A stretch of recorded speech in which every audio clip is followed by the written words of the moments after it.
This program is brought to you by the Arbor Suite, Historic Mariposa.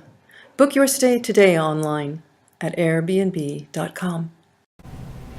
So hi everyone, and welcome to a little bit of this and that in Mariposa. It's getting to be that time of year again. A lot of you know what time of year that is. It's time for the Yosemite Music Festival.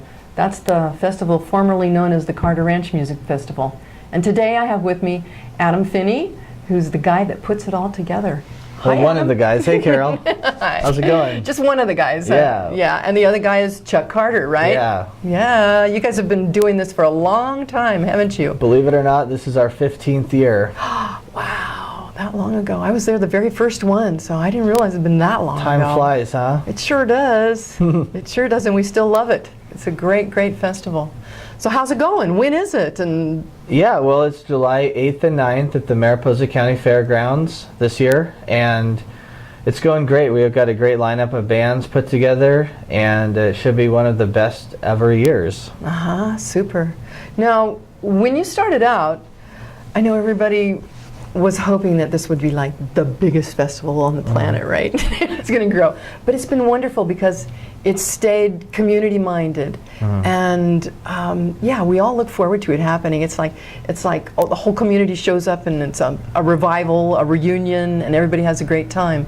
But I know that when you started it out, you also put together sort of in the community way, you created this festival not just as something to make money, because it really hasn't made money over these years, right? But really, it's a not-for-profit, isn't it? Yeah, so when we started it out, it was really just a small gathering at the ranch, and as you remember, it was fun. And then when we started finally charging to get in, we basically just split up the gate receipts to cover the traveling expenses of the bands and the sound producers. And then we actually worked under the auspices of the Chrysalis Institute 501c3 nonprofit. And so it's been probably close to 10 years now we've been working under that, and actually they transferred over to the KRYZ radio station, and so now we're still considered a project of the local 501c3 arts and education nonprofit. So you're under their umbrella? Yeah, we're under their umbrella, and you know, nonprofits are a little different than for-profits, obviously, but there are ways to work with the staff and produce something that is, you know, if you had a bigger event that was, you know, you were able to bring in different people who maybe did this as a living, even though it was a nonprofit. There's all sorts of nonprofits that have full-time staff. However, for us, it's always been a labor of love. Yeah. We've always volunteered our time. Right. And it's been neat to watch it grow and change and evolve over the last 15 years. Yeah, it's been wonderful. Yeah, we have like this core group of people that love to show up there. Yeah. And everybody looks for those particular bands that they watch for every year. Really? Yeah, That's great. and I know, like Bootstrap Circus is everybody's favorite. I know that, but I know you have all kinds of people that are all lined up for this year. What can you tell us about that? Yeah, so we have some phenomenal local bands and bands who have been at our festival, and you know, some as you mentioned with Bootstrap Circus and with you know, Andy Roberts, some of his bands, they're local, but they're also regional, and they're out touring and doing all sorts of things. Yeah, they are. But two of the traveling bands that we have this year are called Heron Oblivion, like Heron, like the bird, Oblivion. They're from San Francisco. And a band called The Americans from Los Angeles. And what's kind of neat about these two bands is that one of the most famous American music critics, who wrote for Rolling Stone for nearly 30 years and now writes for Pitchfork, has published a number of books on American pop music. In fact, his book Mystery Train was one point selected by Time magazine as one of the 100 most influential nonfiction books in America. Cool. So he's like one of the biggest, if not the biggest, minds in American popular music criticism. He listed 10 things not to miss in America, And in that list, which he writes for Pitchfork magazine, two of the bands that are playing the Yosemite Music Festival are listed. So, oh, wow. Yeah, two of the bands, and those are Hera and Oblivion and the Americans. So that makes Yosemite Music Festival one of the 10 things not to miss on the planet, huh? You know, I would say so. And I first read Grail Marcus's book in college. You know, I was really into music and read his book about music in the 70s in England. Yeah. He's done quite a few books on Bob Dylan and Mystery Train, on the whole Elvis and the early pop music. And so it's really cool that, you know, he would recognize these bands and that they are coming to Mariposa, because he spent his life and his career dedicated to understanding what makes American music distinctly special and unique and cool, and that's kind of what we've always tried to do with our festival. Yeah, I think you've done that. I think you've done that. You have a wide variety of artists all the time. I know one of my favorites was, what, Three Leaves? Oh, yeah. Oh my God, it was like a step back in time. It was like acid rock. It was wonderful, and the lights were just amazing. They're not coming this year because two of the members are having children. Oh, excellent! But they will be back. Yeah, they're great. Yeah, good. I'm glad to hear that. Yeah. Well, what's your lineup like then? So we have the two bands that I mentioned, Hera and Oblivion, and the Americans, and then we also have two new coming bands. One from Twain Harte called the Little Fuller Band, which they've played around town here a few times and really gained a lot of regional popularity, and they also toured Europe recently and did really well. So they have a phenomenal band. And then a band from the East Bay called Snow Angel, and that's one that Chuck actually kind of picked out. They hit us up last year, like the day after our event, and Chuck checked them out, and I checked them out, and they're fronted by a gal named Gabby Lala, and she's pretty famous. Like, she's an East Bay musician that's done all sorts of cool things in her career. She's very petite, and she plays a sitar and has really zany lyrics and really cool and unique and with interactive kind of lyrics. And she actually played Bonnaroo. I mean, she's that renowned. I'm not familiar with Bonnaroo. So Bonnaroo is like one of, if not the biggest music festival in the United States, and it takes place in Tennessee every June. Oh, okay. Like, you know, 70,000 people or more. Oh, wow. So she was actually picked to play at Bonnaroo. So she kind of picked us out, and that's what's kind of cool about our lineup nowadays, is that we've been around long enough that bands find us and hit us up about maybe playing our event. We try to work out the particulars.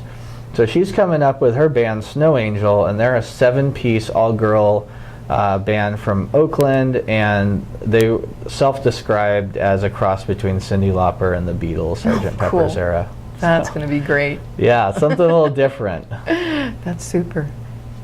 One thing we've always tried to do, and I'm sure you can attest to this, is you kind of did earlier, but just to kind of rehash on it, something we always try to do is bring in the very best traveling artisans that we can. And sometimes people don't understand why that means, you know, we're bringing in so many new bands, or maybe we're not bringing in every band that's unique to this area. We're trying to bring in the best bands we can get who want to play our event and who we feel have something to offer in the big story of rock and roll and country music in this country. And it's always been different, you know. I mean, there are 17-year-olds in Sweden and Italy with vinyl records of some of the bands that played the Yosemite Music Festival that would love to get over here and hear our, you know, the bands at our event, because, you know, I think everyone in the world is looking at California and just looking at, you know, has been for a long time, like the kind of music that's happening here. Oh, right. Great music comes from California. The San Francisco scene, as I'm sure you and Chuck are familiar with. So we try to, you know, tap into that, and at the same time we try to stay relevant by honoring the craft of musicianship. So, you know, people who've been doing it a long time, who've been touring, who have stories to tell. For me, I think the Yosemite Music Festival is really a gathering of travelers' tales. It's a consortium of travelers and travelers' tales, whether they're local people telling their stories of their travels and their experiences, or people from other countries or other places. You know, we had the the Chileans last year. Right, I remember. And we actually had lined up a 15-piece Afrobeat band from Chile this year that were friends of theirs, and it fell through at the last minute because darn. they couldn't route their trip Maybe right. next time. But yeah, but you know, so it's the travelers, it's the, you know, the stories that they have with their music. Yeah, yeah. That's cool. Well, what I really enjoy is the fact that every year is different. You have some key players that we all know and love, and those bring us back. But I love the fact that you have new bands, places, people that I would probably never even consider seeking out as far as listening to their music. But you bring it all together, and you give us all new things to look into, and I really appreciate that. Well, thanks, Carol. Yeah, it's been a real pleasure getting to do this kind of work in the community and getting to share music with people, and also getting to work with Chuck over the last 15 years. That's been really awesome. He's a great co-collaborator, and I'm sure he would love to be here today if he could, but I'm holding down the fort.